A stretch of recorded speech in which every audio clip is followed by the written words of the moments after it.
नमस्कार, आपके साथ मैं हूं नलिनी पांडे। बिहार चुनाव प्रचार के दौरान ज्योति सिंह काफ़ी ज़्यादा इमोशनल हो गई पवन सिंह को लेकर, और पवन सिंह को लेकर उन्होंने जो बयान दिया है वो आपको ज़रूर सुनना चाहिए। दिखाते हैं आपको पूरा इंटरव्यू।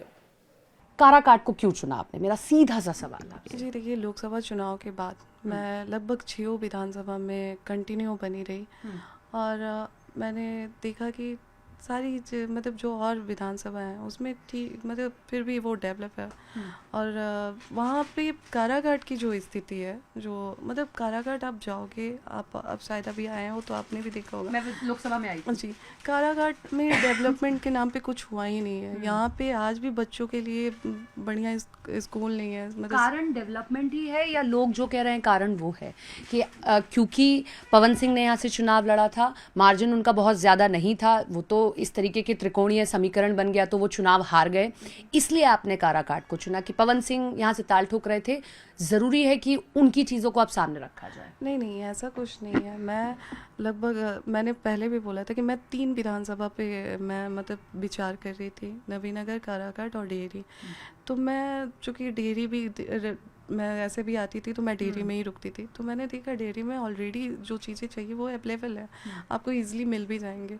लेकिन आप आ जाते हो कारागाट में तो आप सोचो कि यहाँ पे रात में अगर आप दवा लेने जाते हैं तो बहुत मुश्किल से आपको दवा भी मिलती है।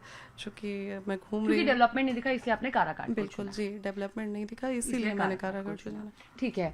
क्या मतलब स्वीकार करती हैं, एक शब्द बड़ा उसको बोला जा रहा है, अब तो पवन जी के साथ आपके जैसे संबंध है सबके सामने हैं, लेकिन लगातार खेसारी जी उनको एक शब्द से उनको बुला रहे हैं, वो है नचनिया। क्या आप मानते हैं ये सही बोला गया कि नचनिया आप कैसे किसी को कह सकते हैं? बिल्कुल, हर इंसान का अपना प्रोफेशन है, वो एक वो जिस प्रोफेशन में है वो उनका वर्क है। और हर इंसान हार्ड वर्क करके आगे बढ़ता है। और आप किसी को नचनिया बचनिया बोल के किसी को संबोधित नहीं कर सकते, वो उनका काम होता है। बिल्कुल इमोशंस तो है ना अभी भी बिल्कुल। आपके। अरे आप देखिए, वो उन्होंने आप इंडस्ट्री के लोगों को, इवन आप एक लोगों को नहीं, आप नचनिया बजनिया अगर बोल रहे हैं तो आप तमाम कलाकारों को नचनिया बजनिया बोल रहे हैं। जबकि आप उन्हीं के गाने सुनते हैं, आपको भीड़ चाहिए होगा तो आप उन्हीं को बुलाते हैं भीड़ इकट्ठा करने के लिए। आपको सारी चीज़ें जो आप चुनाव प्रचार करते हैं तो एक भारी भीड़ जो दिखाते हैं लोगों का, आप उन्हीं कलाकार को बुलाते हैं।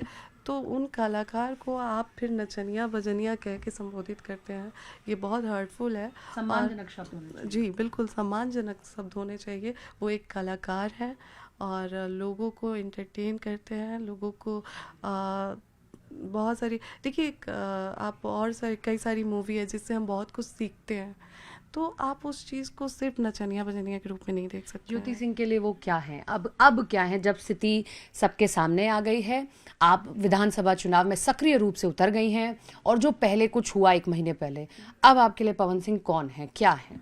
वो मेरे पति थे, पति हैं और पति रहेंगे। तो डिवोर्स फाइल होने के बाद भी आप ये बात कह रही हैं? जी बिल्कुल, जब तक पेपर नहीं साइन हो जाता है तब तक वो मेरे पति हैं। लीगल लिहाज से या आपके आपके इमोशंस के लिहाज? देखिए, मैं एक भारतीय नारी हूँ और हमारे में कहा जाता है कि एक भारतीय नारी शादी के बाद, शादी का एक बहुत महत्व है। तो वो जब तक ऐसा कोई डिसीज़न कोर्ट की तरफ से नहीं आ जाता है तब तक वो मेरे पति हैं, पति थे और पति रहेंगे। और मैं पूरी कोशिश करूँगी कि डाइवोर्स ना हो। मैं क्योंकि मैं पवन जी के नाम से जानी जाती हूँ, मैं पवन जी की पत्नी मुझे लोग बोलते हैं, तो मेरी पहचान ही पवन जी हैं। तो पत्नी हो उनकी, आज भी हो।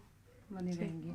बहुत भावुक हो रही हैं। जिस वक्त आप प्रचार कर रही हैं, मैंने आपका एक वीडियो देखा, काफ़ी आपके आंसू आए। अभी भी मैं अगर आपकी आंखों को पढ़ पाऊँ तो हैं अभी भी आंखें गीली। किस भाव को लेकर ये आंखें गीली हो जाती हैं अभी भी?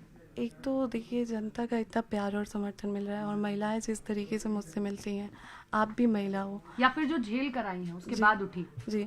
और जब मैं मिलती हूँ तो जो मैंने झेला है, मैं तो बहुत हिम्मत से जाती हूँ उनके सामने, लेकिन वो जो देख के मुझे रोना चालू करती हैं कि बेटा बहुत कष्ट होता था कि देख के, तो वो चीज़ें एक इमोशनल कर देता है कि मैं जिसको समझाना चाहती हूँ वो क्यों नहीं समझ रहे हैं, वो इस चीज़ को क्यों नहीं देख पा रहे हैं, वो इस दर्द को क्यों नहीं समझ हमें पा रहे आपकी हैं। आंखों में दिख रहा है, उधर क्यों नहीं? अभी भी बताते बताते भी आप मैं वही भावुक हो रही हैं। आप फिर से मैं कहूँगी कि आप एक महिला हैं तो आप महिला होने के नाते आप मुझे समझ रही हैं, लेकिन उन्हें क्यों नहीं दिख रहा है? और जो लोग मुझे ट्रोल कर रहे हैं कि मैं सिर्फ पवन जी का नाम लेके आगे बढ़ना चाहती हूँ, बढ़ रही हूँ या बढ़ना चाहती हूँ, मैं उनका नाम लेके आगे क्यों बढ़ूँगी? पूरी दुनिया जानती है कि मैं उनकी पत्नी हूँ।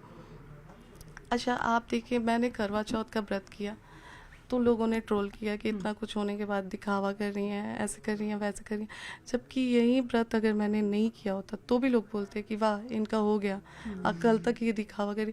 तो औरत, ऐसी औरत को लोग कहीं से चलने ही नहीं देते हैं, औरत को जीने ही नहीं देते हैं। क्या तोड़ देता है ज्योति जी जब आप इस तरीके से जाती हैं प्रचार करने के लिए? एक मन में भाव तो आता होगा, अब छठ चल रहा है, कई सारे गाने तो पवन जी के भी होते हैं, ऐसे ही हमें इतनी याद आ जाती है, आप तो जब वो सुनती होंगी तो क्या मन में आता है? जी बिल्कुल, ये सारी चीज़ें, जैसे छठ हमारा वो है, छठ पर्व बहुत महत्वपूर्ण पर्व है हमारा। तो पहली चीज़ तो मुझे जब भी ये त्यौहार आता है मुझे ये बुरा लगता है कि जैसे हमारे साइड में क्या है कि जिसके बच्चे होते हैं वही ये पर्व कर सकता है। तो मुझे ये बुरा लगता है कि आज 7 साल मेरी शादी को हो गया और मैं छठ नहीं कर पाई। तो ये थोड़ा सा बहुत लगता है कि मेरे भी बच्चे होते तो शायद आज मुझे भी नसीब होता ये पर्व करने का। तो लगता है बुरा जब मैं ऐसे चीज़ों को देखती हूँ, फेस करती हूँ, महिलाओं के गोद में बच्चे देखती हूँ, तो मुझे भी लगता है। तो इस मामले में मैं बहुत अभागन हूँ, बुरा लगता है मुझे। 7 साल हो गए शादी? जी 7 साल हो गए। आराम से 7 साल हो गए, फिर भी अभी भी ये नहीं मिला। उनकी भी तो माँ है, उनसे भी तो बात करके देखते हैं। मैंने बहुत कोशिश किया है, मैंने उनकी माँ से ही नहीं, मैंने बहुत लोगों से संपर्क करने की कोशिश की, बात करने की कोशिश की, पर वो लोग मतलब कांटेक्ट नहीं रखना चाहते। अब आप चुनाव में जा रही हैं, चुनाव के 2 ही हिस्से होते हैं एक सिक्के के, या तो जीत या तो हार। जीती तो बहुत बधाई आपको, अगर हार मिली तो फिर आगे की क्या प्लानिंग है? अगर हार मिलती है तो भी मैं काराकाट की, देखिए मेरा नेता बनना मोटिव नहीं है मेरा। मैंने पहले भी बोला है कि काराकाट की अगर विधानसभा में नहीं निकाल पाती हूँ तो बेटी तो बन ही जाऊँगी ना। आज लोगों ने इतना प्यार दिया है मुझे कि बेटी, आज मैं मजबूती से यहाँ पे कंटिन्यू आए। बिल्कुल, कुछ नहीं तो यहाँ के लोगों के लिए मुझे एक बेटी बन के सेवा करना है। हाँ, नहीं बन पाती हूँ तो शायद उतनी मजबूती से खड़ी नहीं हो 30 करोड़ पाऊंगी। एलुमनाई का सच क्या है? लोग आपको ट्रोल कर रहे हैं, उनके वकील ने कहा कि 30 करोड़ की एलुमनाई मांग ली, तो अब बताइए, तब भी आप कहेंगे कि वो उनको पति मानती हैं अपना? नहीं, देखिए आप भी एक महिला हो और चूंकि आप एजुकेटेड हो, आप सारी चीज़ों को जानते हो, तो जब भी फाइल होता है तो वो एक प्रोसेस होता है कि आप भरण पोषण के लिए देंगे, क्योंकि एक महिला के जीवन का सवाल है। और तो मैंने एक लिमिटेड अमाउंट जो था वहाँ पे मैंने मेंटेनेंस, रियल अमाउंट? ये रियल अमाउंट नहीं ये सब झूठ बात थी। और मैंने उनके वो जो एडवोकेट ने बोला था मैंने उनको कांटेक्ट भी किया, तो वो थोड़ा सा बीच बचाव करके निकल गया कि हम कोर्ट में हैं, बाद में बात करते हैं, ऐसे वैसे करके। तो ये सरासर मेरी इमेज को ख़राब करने के लिए बोली गई है।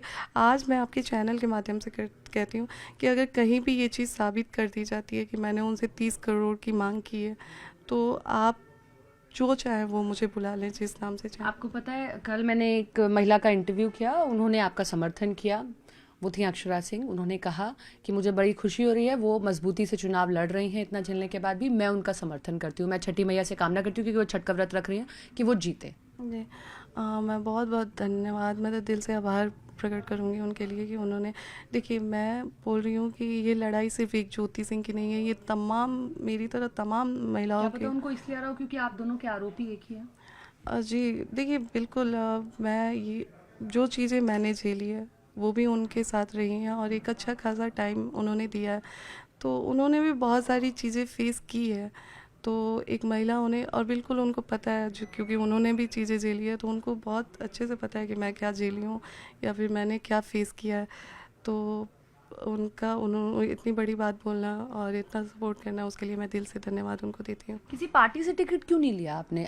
क्योंकि निर्दलीय अगर हम चुनावी मैदान में उतरते हैं तो निश्चित तौर पर वो एक बहुत बड़ी चुनौती होती है, लेकिन अगर पार्टी से टिकट लेते हैं तो ये होता है कि हमें उस पार्टी का भी समर्थन मिलता है। देखिए एक महिला जब आगे बढ़ती है ना तो बहुत सारी अड़चनें आती हैं, बहुत सारे ऐसी चीज़ें आती हैं जो आपको रोकने की कोशिश करती हैं। मैंने पूरी कोशिश की, क्योंकि यहाँ पे गार्जियन जो हमारे बड़े हैं कारागार में, उन्होंने उन सभी ने मुझे बोला कि बेटा पार्टी से कोशिश करो, टिकट मिल जाए तो आओ और मजबूती से नीचे मैदान में आओगे। मैंने बोला जी। तो मैंने अपनी पूरी एड़ी चोटी एक लगा दी थी कि कोई भी ऐसी पार्टी से मुझे टिकट मिल जाए, पर बात नहीं बन पाई। और लेकिन उसमें मुकेश सैनी से तो आपकी बातचीत हो रही थी, जो हमें ऐसी खबरें पटना से मिल रही थी, हमारे रिपोर्टर्स हमारे साथ शेयर कर रहे थे कि आपकी उनसे बातचीत ऑफ द कैमरा हुई है। जी, उस समय आप देखिए कि सिर्फ मुकेश भैया जी से नहीं, मेरी काफ़ी पार्टी से, क्योंकि मैंने बोला कि मैं ट्राई कर रही थी लगातार कि मुझे किसी पार्टी आरजेडी से। को अप्रोच किया आपने? क्योंकि वहां से अगर आप खड़ी होती तो शायद जीत उतनी आसान भी हो जाती, क्योंकि सामने उनको बीजेपी को हराना था, पवन सिंह को हराना जी, था। देखिए उस समय जब मैं टिकट के लिए वो कर रही थी, उस समय पवन जी ने बीजेपी ज्वाइन नहीं करा था। लेकिन वो अभी भी चेहरा तो बीजेपी का है ना, लोग उनका चेहरा मानते भी हैं। जी, उन्होंने फिर से ज्वाइन किया, फिर से जब वो किया, फिर तब लोगों ने जाना कि ये फिर से बीजेपी के समर्थन हो गए हैं। अदरवाइज लोग, क्योंकि वो उन्होंने एक मंच पे तेजस्वी जी की भी काफ़ी तारीफ की थी, तो आप ये नहीं कह सकते, उस समय आप अंदाज़ा नहीं लगा सकती थी कि पवन जी बीजेपी ज्वाइन करेंगे या आरजेडी ज्वाइन करेंगे। तो मैंने कांटेक्ट किया था आरजेडी से, और उस समय ऐसा नहीं था कि पवन जी को टारगेट करके, मैं बस अपनी मजबूती एक मैदान में कि मैं मजबूती से उतरूँ, इसलिए मैंने कोशिश की अपनी थी। पर्सनल आइडेंटिटी के लिए आप ये उतरी। जी, मैं अपनी पर्सनल मैं चाहती थी कि एक मेरी भी पहचान हो, तो इस वजह से मैं, मतलब एक होता है कि पार्टी का थोड़ा सा सपोर्ट मिल जाता है तो आसान हो जाता जी, है। थोड़ी सी चीज़ें आसान हो जाती है। बहुत मजबूती से आप चुनाव लड़ रही हैं, ऑल द बेस्ट आपको इस चुनाव के लिए। जीत हार अपनी जगह है, लेकिन इस तरीके से चुनाव लड़ना ये आपका अपना मुद्दा था, उसके लिए आपको ऑल द बेस्ट इस चुनाव के लिए। तो ये हमारे साथ ज्योति सिंह थी, मजबूती से अपनी बात को भी रखा, और जो उनकी पर्सनल लाइफ से जुड़ी चीज़ें थी उन्होंने उसको भी रखा, क्योंकि लोग वो भी जानते हैं, उनको ट्रोल करने की भी पूरी कोशिश करते हैं, बावजूद इसके उन्हें बेबाकी से सभी जवाब दिए। कैमरा पर्सन निजाम के साथ सपना शुक्ला, न्यूज़ 18 इंडिया।